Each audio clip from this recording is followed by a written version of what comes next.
한 10년 전만 해도 원장님 조금만 더 넣어주세요. 조금만 더 넣어주세요. 요즘은 그 이제 눈썹 위에 골이 약간 남아 있는 게 자연스럽다고 생각해요. 자꾸 이렇게 모여요 필러가 가운데로. 그럼 나중에 이렇게 V자 딱 그 골이 생겨요.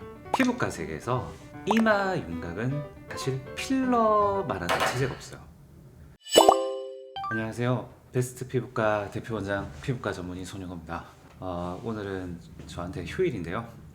제 직업이 일종의 자영업에 가깝기 때문에 주말에도 저는 병원에 나와서 청소도 하고 여러 가지 일을 하다가 불현듯 이 말씀을 드리면 참 좋겠다 하는 생각에 제가 오늘 유튜브를 찍어봤습니다. 오늘 주제는 이마 필러 망하지 않는 법. 이마 필러 왜 망하지 않을까?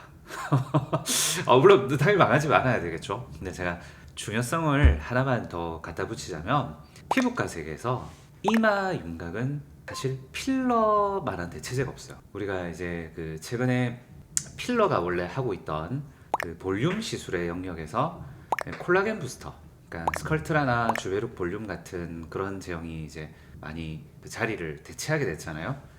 그런데 이제 스컬트라나 주베룩 볼륨 같은 콜라겐 부스터들은 일단 이마에 시술을 하지 않아요. 왜냐면 이제 볼륨이 어느 정도 찰지를 모르기 때문에 이렇게 아무래도 조금 더 울퉁불퉁할 때 확실하게 보이는 이마는 위험하기 때문에 그런 시술을 하지 않죠. 결절이 생겨도 너무 잘 보일 거고.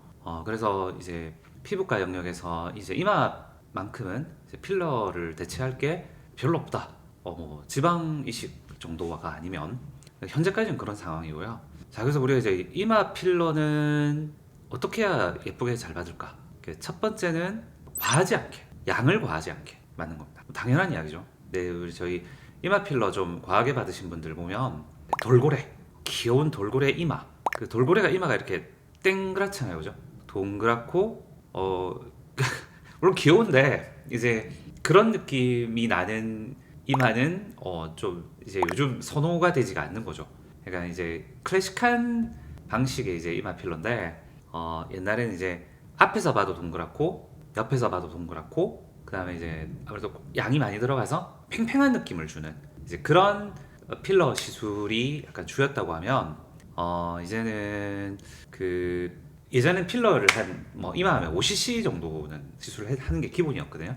근데 요즘은 이제 한 2에서 3cc? 뭐 그렇게 작은 양으로 어떻게 가능해요라고 하면 이제 트렌드가 바뀐 건데 예전에는 그 필러 자체가 이렇게 그 이마 필러 자체가 이렇게 이마 가운데 그냥 가운데서 아래 꺼짐과 양 눈썹 그 뼈 위에 꺼짐을 이렇게 함께 메우는 흔히 말하는 이게 박쥐 모양, 박쥐 날개 모양 위주의 시술이 펼쳐졌다고 하면 요즘은 그 이제 눈썹 위에 골이 약간 남아 있는 게 자연스럽다고 생각해요. 그래서 이제 너무 꺼진 부분을 살짝 메우고 그리고 이제 그 이제 우리 3분의 1 아래쪽 3분의 1 그 이마를 아주 둥글게 채우기보다는 약간 편편하게 채워서 위에서 꺾이게 하는 거죠. 위에서. 그러면 이제 아무래도 좀 한 듯 안 한 듯 굉장히 좀 자연스러운 느낌을 살릴 수가 있거든요. 요즘 이제 시술을 받았다는 너무 티가 나는 게 트렌드가 아닌 거죠. 한 10년 전만 해도 원장님 조금만 더 넣어주세요. 조금만 더 넣어주세요. 이런 그 조금만 더 그러니까 티가 약간 나게 하는 시술이 당시 유행이었던 적이 있었거든요. 그러니까 뭐 애교도 그렇고 그 이마도 그렇고 근데 이제 지금은 이제 한 듯 안 한 듯 자연스럽게 그러니까 양이 많으면 아무래도 이제 부작용도 많을 수 있고 또 붓기도 심하고 하니까 이제 그런 형식으로 바뀐 거죠. 근데 그 트렌드가 저도 옳다고 생각해요. 그리고 이제 이마 필러가 과하지 않냐를 꼭 이렇게 그 환자 입장이 아니라 시술하는 입장에서는 어떤 걸 체크해야 되냐고 하면 이마 필러가 주로 이렇게 환자를 눕혀놓고 저희가 이렇게 머리 위에서 눕혀서 시술하거든요. 근데 한 번씩 이렇게 옆을 봐줘야 돼요.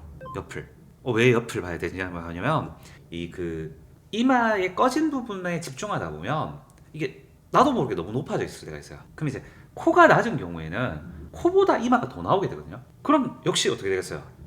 귀여운 돌고래 같은 그런 이마가 되겠죠. 그러니까 이제 코의 높이하고 이제 이마의 높이를 어느 정도 조화를 이루어야 돼요.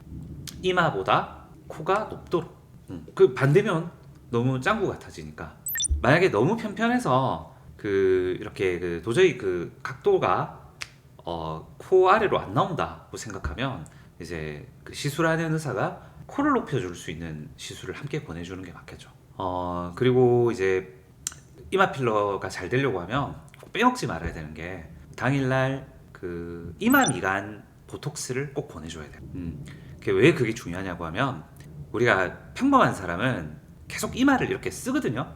이렇게 쓰니까 이 근육의 힘으로 자꾸 이렇게 모여요, 필러가 가운데로. 그럼 나중에 이렇게 V자 딱 그 골이 생겨요.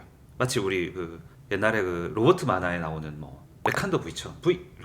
그러니까 그게 되게 어색하죠.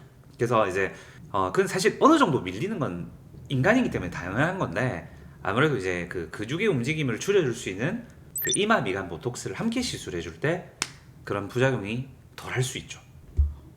그리고 이제 꼭 또 생각해야 되는 게 이마 필러의 양을 많이 하지 않겠다라고 생각을 결정을 했을 때 의외로 이렇게 관자에서 이렇게 눈썹 그 위로 이어지는 이 라인이 어색하게 남아 있을 때가 많아요. 그래서 여기를 얼마나 이제 자연스럽게 잊지 말고 메워주냐도 그 이마 필러가 얼마나 자연스럽게 되고 혹시 이제 시술을 망치지 않는 기준이 되거든요. 그 이마 필러는 조금 다른 필러하고 다른 점은 보통 다른 필러는 그날에 시술이 이루어졌다고 하면 그날 볼륨부터 살짝 빠지거든요. 시간이 갈수록. 근데 이마는 이제 이게 물을 머금으면서 수분을 먹으면서 한 이렇게 좀 더 부풀었다가 서서히 빠지기 시작해요. 그래서 이제 좀 경험이 있는 의사라고 하면 이제 좀 약간 부을 거라는 거기에 대해서도 계산이 있어야 돼요. 내가 지금 넣는 것보다 조금 더 부풀겠구나.